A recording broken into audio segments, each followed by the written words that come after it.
big game coming up. Let's have a look at the Hawks lineup. Jason Dunstall is out of that side. That, of course, is a savage blow for the Hawks there. He has a thigh injury and could miss up to 3 weeks. Cooper also out.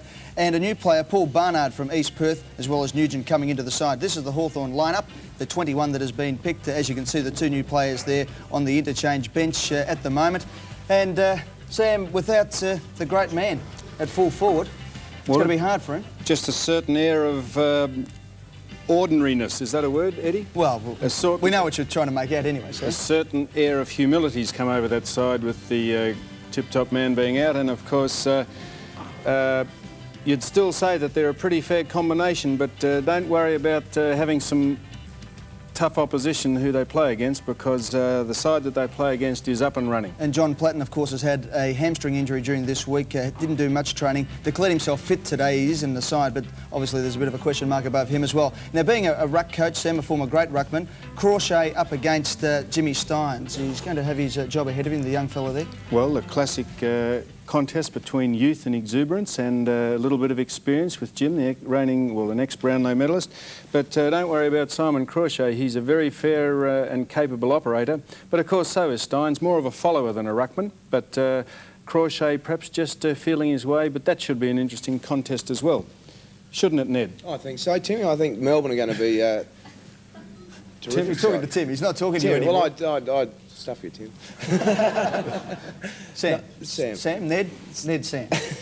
No, I really think Melbourne are going to be terrific. I think they've got some terrific bloke up forward with Jack, which kicks Melbourne. 8 goals. Don't worry about Melbourne at the minute. I know, but I don't think Hawthorn can go with Melbourne. I think Melbourne have got terrific hand speed, and what I think they'll amazing statement. You've written Hawthorn off after they've flogged Geelong. I haven't written them off at all. I just so they can't go with Melbourne, you reckon? Not this that'd game, be St Kilda, Sam. All right.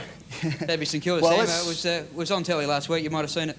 All right, we'll get straight into this lineup. The Melbourne team that actually did flog Geelong. They defeated them by 66 points at the MCG, Sam. And this is the Melbourne lineup. Forget the ins and outs, because the Demons believe the side that they had on the field for round 1 is good enough to beat Hawthorn. No change in the Melbourne lineup. And Jakovic, as we mentioned in the opening there, 8 goals, 8. A great performance there from Jacko, one of the panel members on the Footy show. He's on fire. High fives with all the crowd. And so well did he go. He's resting tonight.